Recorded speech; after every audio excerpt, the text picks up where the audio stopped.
ಇವತ್ತು ಸಚಿನ್ ಪಂಚಾಳ್ ಅವರ ಸಾವು ಇಡೀ ಕರ್ನಾಟಕ ರಾಜ್ಯಕ್ಕೆ ಆಘಾತ ತಂದಿದೆ. ಕರ್ನಾಟಕ ರಾಜ್ಯದಲ್ಲಿ ಕಾನೂನು ಸುವ್ಯವಸ್ಥೆ ಹದಗೆಟ್ಟಿದೆ. ಇಲ್ಲಿ ಗೂಂಡಾ ಕಾನೂನೇ ಜಾರಿಯಲ್ಲಿದೆ ಅಂತ ನಮಗೆ ಅನ್ನಿಸ್ತಾ ಇದೆ. ಪಾಪ ಸಚಿನ್ ಅವರ ಒಂದು ಕುಟುಂಬ ವರ್ಗಕ್ಕೆ ಸಾಂತ್ವನ ಹೇಳಲಿಕ್ಕೆ ನಾವು ಇವತ್ತು ಬಂದಿದ್ದೇವೆ. ಆದರೆ ಇವತ್ತು ಅವ್ರ ನೋವಿನ ಕತೆ ಕೇಳಿ ನಮಗೆ ಈ ರೀತಿನೂ ನಡೀತದ ಅಂತಕ್ಕಂಥದ್ದು ನಾವು ಇವತ್ತು ಪಿಕ್ಚರ್ಗಳಲ್ಲಿ ನೋಡಿದ್ವಿ ನಾವು. ಆದ್ರೆ ಇವತ್ತು ಏನ್ ನಡೀತಾ ಇದೆ ಇಲ್ಲಿ ಪ್ರಜಾಪ್ರಭುತ್ವ ರಾಷ್ಟ್ರ, ಇಲ್ಲಿ ನಿಜ ಜೀವನದಲ್ಲಿ 20 ಗಂಟೆಗಳ ಕಾಲ ಸಚಿನಿನ ತಂಗಿದವರು 4-5 ಪೊಲೀಸ್ ಸ್ಟೇಷನ್ ಸುತ್ತಾರೆ. ಅವನ ಆತ್ಮಹತ್ಯೆ ಪತ್ರವನ್ನು ತೋರಿಸಿದ್ರು ಕೂಡ ಒಂದು ಉಡಾಪೆ ಉತ್ತರವನ್ನು ಕೊಡ್ತಕ್ಕಂಥ ಕೆಲಸ 4-5 ಪೊಲೀಸ್ ಸ್ಟೇಷನ್ದವ್ರು ಮಾಡ್ತಾರೆ. ಇದು ಯಾವ ನ್ಯಾಯ? ಅವತ್ತೇ ಅವರು ಸೀರಿಯಸ್ ಆಗಿ ತಗೊಂಡ್ಬಿಟ್ಟಿದ್ರೆ ಅವ್ರ ಜೀವನ ಉಳಿಸಬಹುದಾಗಿತ್ತು. ಈ ಜೀವನ ಹೋಗಿದೆ ಅಂತ ಹೇಳಿದ್ರೆ ಬೀದರ್ ಜಿಲ್ಲೆನಲ್ಲಿರುವಂತ ಪೊಲೀಸ್ ಇಲಾಖೆ ಇದಕ್ಕೆ ನೇರವಾದಂತ ಕಾರಣ. ಅವರು ಕೊಲೆಗಡುಕರು. ಮೊದಲನೇ ಕೊಲೆಗಡುಕರು ಯಾರು ಅಂತ ಕೇಳಿದ್ರೆ ಪೊಲೀಸ್ ಅಧಿಕಾರಿಗಳೇ ಕೊಲೆಗಡುಕರು. 20 ಗಂಟೆಗಳ ಕಾಲ ಅವರನ್ನು ಸುತ್ತಾಡಿಸಿದ್ದಾರೆ ಮತ್ತು ಸಾವು ಆದ್ಮೇಲೂ ಕೂಡ ಕೇಸ್ ತಗೊಳ್ಳಿಕ್ಕೆ 2-3 ಗಂಟೆಗಳ ಕಾಲ ಸತಾಯಿಸ್ತಾರೆ. ಅವರನ್ನ ಹಿಡಿದು ಜಗ್ಗಿ ಗಾಯ ಆಗ್ತದೆ ಪಾಪ ಅವಳ ತಂಗಿಗೆ. ಅವನು ಸಚಿನ್ ಅವರು ಶವ ಅಲ್ಲಿ ಬಿದ್ದಿರಬೇಕಾದ್ರೆ 3-4 ಟ್ರೈನ್ಗಳು ಅದರ ಮೇಲಿಂದ ಹೋಗ್ಲಿಕ್ಕೆ ಬಿಡ್ತಾರೆ. ಎಂತ ಅಮಾನವೀಯ ಘಟನೆ! ಇದ್ರ ಬಗ್ಗೆ ಇಲ್ಲಿ ತನ ಈ ಭಾಗದ ಶಾಸಕರಾಗ್ಲಿ, ಜಿಲ್ಲೆಯ ಉಸ್ತುವಾರಿ ಸಚಿವರಾಗ್ಲಿ ಒಂದು ಕರ್ಟಸಿ ಸಾಂತ್ವನವನ್ನು ಹೇಳಲಿಕ್ಕೂ ಕೂಡ ಈ ಮನೆಗೆ ಭೇಟಿ ಕೊಟ್ಟಿಲ್ಲ ಅಂದ್ರೆ ಇಲ್ಲೇನು ಕಾನೂನು ಇದೆಯಾ, ಸತ್ತಿದೆಯಾ ಅಂತೇಳಿ ನಾವು ಇವತ್ತು ಪ್ರಶ್ನೆ ಮಾಡಬೇಕಾಗ್ತದೆ. ಇಂಥ ಒಂದು ಘನಘೋರವಾದಂತ ಒಂದು ಈ ರೀತಿಯ ಸಾವು ಇನ್ಯಾರಿಗೂ ಬರಬಾರದು ಕರ್ನಾಟಕ ರಾಜ್ಯದಲ್ಲಿ. ಅದಕ್ಕೆ ಇವತ್ತು ನಾವು ಅವ್ರಿಗೆ ಆತ್ಮಸ್ಥೈರ್ಯ ಕೊಡ್ಲಕ್ಕೆ ಬಂದಿದ್ದೀವಿ. ತಕ್ಷಣ ನಾನು ಬೀದರ್ನ ಉಸ್ತುವಾರಿ ಸಚಿವರು, ಈ ಕ್ಷೇತ್ರದ ಶಾಸಕರು ಈಶ್ವರ್ ಖಂಡ್ರೆ ಅವರಿಗೆ ಹೇಳ್ತೀನಿ, ನಿಮ್ಗೆ ಏನಾದರೂ ಮಾನವೀಯತೆ ಇದೆ ಅಂತ ಆದ್ರೆ ಬಸವಣ್ಣನ ನಾಡಿನಲ್ಲಿ ನೀವು ಹುಟ್ಟಿದವರಿದ್ದೀರಿ. ಈ ತಕ್ಷಣಕ್ಕೆ ಈ ಮನೆಗೆ ಬರಬೇಕು, ಇವ್ರಿಗೆ ಸಾಂತ್ವನ ಹೇಳಬೇಕು, 1 ಕೋಟಿ ರೂಪಾಯಿ ಸರ್ಕಾರದಿಂದ ಪರಿಹಾರ ಕೊಡಿಸಬೇಕು, ಇದನ್ನು ಸಿಬಿಐ ತನಿಖೆ ಕೊಡಬೇಕು ಅಂತೇಳಿ ಮುಖ್ಯಮಂತ್ರಿ ಮೇಲೆ ಇವರು ಒತ್ತಡ ತರಬೇಕು. ಈಶ್ವರ್ ಖಂಡ್ರೆ ಅವರೇ, ಈ ಘಟನೆ ನಡೆದು 48 ಗಂಟೆ ಆಗಿದೆ. ಅದೆಂತ ನಿಮ್ದು ಬಹಳ ಇದಕ್ಕಿಂತ ಮುಖ್ಯವಾದಂತ ಕೆಲಸ ಏನಿದೆ? ನಿಮ್ ಕ್ಷೇತ್ರದ ಒಂದು ಜೀವ ಇವತ್ತು ಟ್ರೇನಿಗೆ ಬಲಿಯಾಗಿದೆ ಅಂತ ಹೇಳಿದ್ರೆ ನೀವು ಇನ್ನೆಲ್ಲ ಕೂತಿದ್ದೀರಿ ಅಂತಂದ್ರೆ ಇದರ ಅರ್ಥ ಏನು? ನಿಮ್ಗೆ ಎಷ್ಟು ಕಾಳಜಿ ಇದೆ? ನೀವು ಕೂಡ ಇದರಲ್ಲಿ ಶಾಮೀಲಾಗಿದ್ದೀರಾ ಈ ಕೇಸನ್ನು ಮುಚ್ಚಾಕ್ಲಿಕ್ಕೆ? ಯಾರಿಗೆ ಹೆದರ್ತಾ ಇದ್ದೀರಿ ನೀವು? ನಾನು ಕೇಳ್ತೇನೆ, ನೀವು ಯಾರಿಗೆ ಹೆದರ್ತಾ ಇದ್ದೀರಿ ನೀವು? ಯಾಕೆ ಇವತ್ತು ಇಲ್ಲಿ ಶಾಸಕರಾಗಿ, ಸಚಿವರಾಗಿ ಈ ಸ್ಥಳಕ್ಕೆ ಭೇಟಿ ಕೊಡದೇನೆ, ಅವರಿಗೆ ಸಾಂತ್ವನ ಹೇಳದೇನೆ ಇವತ್ತು ಉಲ್ಟಾ ಪೊಲೀಸರಿಗೆ ಕಳಿಸ್ಬಿಟ್ಟು ಅವ್ರ ಮನಿ ಸರ್ಚ್ ಮಾಡದಂತ ಕೆಲಸ ಮಾಡಿಸ್ತಾರಲ್ಲ, ಇದು ಯಾವ ನ್ಯಾಯ? ಇಲ್ಲಿ ಅಂಧ ಕಾನೂನು ನಡೀತಾ ಇದೆ, ಗುಂಡಾ ಕಾನೂನು ನಡೀತಾ ಇದೆ. ಡಾಕ್ಟರ್ ಬಾಬಾ ಸಾಹೇಬ್ ಅಂಬೇಡ್ಕರ್ ಅವರ ತತ್ವ ಸಿದ್ಧಾಂತಗಳು ಈ ಕಾಂಗ್ರೆಸ್ನವರು ಗಾಳಿಗೆ ತೂರಾಕಿದ್ದಾರೆ. ಅದಕ್ಕೆ ದಯವಿಟ್ಟು ನಾವು ಆ ಕುಟುಂಬಕ್ಕೆ ವಿನಂತಿ ಮಾಡಕ್ ಬಂದಿದ್ದೇವೆ.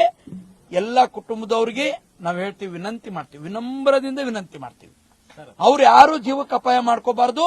ಇಡೀ ಕರ್ನಾಟಕ ರಾಜ್ಯ ಅವ್ರ ಪರವಾಗಿದೆ.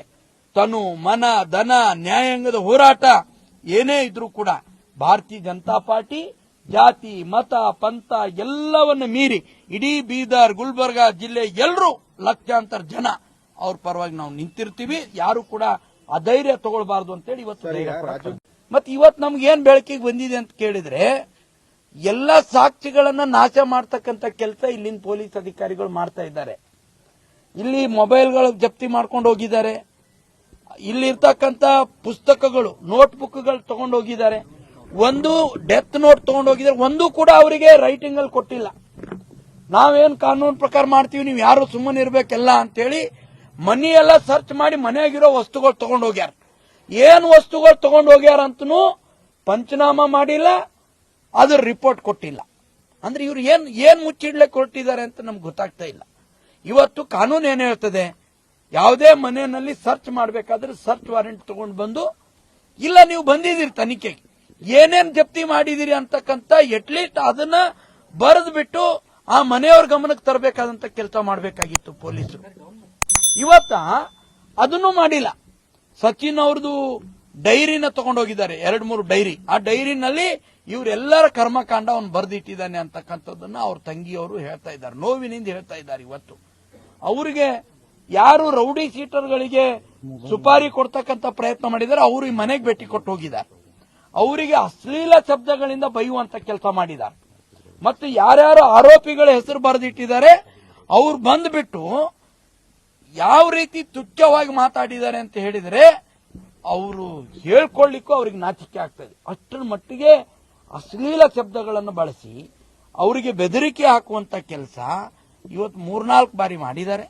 ಮತ್ತು ಸಚಿನ್ ಅವರ ಅಕೌಂಟ್ನಿಂದಾನೇ ಬೇರೆ ಬೇರೆ ಅಕೌಂಟ್ಗಳಿಗೆ ದುಡ್ಡುಗಳನ್ನು ಹಾಕಿಕೊಳ್ಳುವಂತ ಕೆಲಸ ಮಾಡಿದ್ದಾರೆ.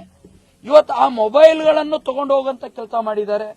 ಇವತ್ತು ಕಲಬುರಗಿನಲ್ಲಿ ಇರ್ತಕ್ಕಂಥ ಸಚಿನ್ ಅವರ ಏನು ಕಚೇರಿ ಇದೆ, ಆ ಕಚೇರಿಗೆ ಇವರು ಇಲ್ಲಿಗಲ್ ಆಗಿ ನುಗ್ಗಿ ಅಲ್ಲಿರುವಂತ ಸಿಸಿಟಿವಿ ಕ್ಯಾಮೆರಾ ಫುಟೇಜ್ ತಗೊಂಡೋಗಿದ್ದಾರೆ. ಅಲ್ಲಿರುವಂತ ಎಲ್ಲಾ ಲ್ಯಾಪ್ಟಾಪ್ಗಳನ್ನು ಕೂಡ ತಗೊಂಡೋಗಿದ್ದಾರೆ. ಅಂದ್ರೆ ಈ ಒಟ್ಟಾರೆ ಈ ಒಂದು ಕೇಸಿನ ದಾರಿ ತಪ್ಪಿಸ್ತಕ್ಕಂಥ ಕೆಲಸ ಇವತ್ತು ನಡೀತಾ ಇದೆ. 48 ಗಂಟೆ ಆಯ್ತು ಈ ಸಾವಾಗಿ. 48 ಗಂಟೆ ಆದರೂ ಕೂಡ ಒಬ್ಬನೇ ಒಬ್ಬ ಆರೋಪಿಯನ್ನ ಬಂಧಿಸ್ತಕ್ಕಂಥ ಕೆಲಸ ನಡೀತಾ ಇಲ್ಲ. ಉಲ್ಟಾ ಪೊಲೀಸರು ಬಂದು ಫ್ಯಾಮಿಲಿ ಅವರಿಗೆ ಕಿರುಕುಳ ಕೊಡೋ ಕೆಲಸ ಮಾಡ್ತಾ ಇದ್ದಾರೆ. ಅವರು ಮೊದಲೇ ನೋವಿನಲ್ಲಿದ್ದಾರೆ, ಊಟ ಮಾಡಿಲ್ಲ, ನೀರು ಕುಡಿದಿಲ್ಲ. ಅವರು 48 ಗಂಟೆಯಿಂದ ಉಪವಾಸ ಕೂತಿದ್ದಾರೆ, ಸಾಯೋ ಪರಿಸ್ಥಿತಿಗೆ ಅವ್ರು ತಲುಪಿದ್ದಾರೆ. ಆದ್ರೆ ಇವರು ಪೊಲೀಸರು ಆರೋಪಿಗಳಿಗೆ ತನಿಖೆ ಮಾಡೋದನ್ನು ಬಿಟ್ಟು ಇಲ್ಲಿ ಮನಿ ಜಾಲಾಡ್ತಾರೆ. ಅವರು ಮನಿ ಜಾಲಾಡೋದಲ್ಲ, ಯಾರು ಮಾಧ್ಯಮದವರಿಗೂ ಒಳಗೆ ಬಿಟ್ಟಿಲ್ಲ, ಯಾರು ಒಳಗಡೆ ಬರಬಾರ್ದು ಅಂತೇಳಿ ಅವ್ರ ಬೀಗರು ನೆಂಟರು ಪಾಪ ಅವ್ರ ಪರವಾಗಿದ್ದವರಿಗೆ ಒಬ್ಬರಿಗೂ ಮನಿ ಒಳಗೆ ಬರಕ್ ಬಿಟ್ಟಿಲ್ಲ. ಸಚಿನ್ ಅವರಿಗೆ ಸಂಬಂಧಪಟ್ಟಂತ ಅನೇಕ ವಸ್ತುಗಳನ್ನ ಪೊಲೀಸರು ತಗೊಂಡೋಗಿದ್ದಾರೆ. ಇದು ಏನ್ ತೋರಿಸ್ತದೆ ಅಂದ್ರೆ ಈ ಕೇಸ್ ಹಳ್ಳ ಹಿಡಿಸುವಂತ ಪ್ರಯತ್ನ ಪ್ರಾರಂಭ ಮಾಡಿದ್ದಾರೆ. ದಯವಿಟ್ಟು ಇದು ಸಾಕ್ಷಿ ನಾಶ ಮಾಡಕ್ ಪ್ರಯತ್ನ ಮಾಡ್ತಾ ಇದ್ದಾರಾ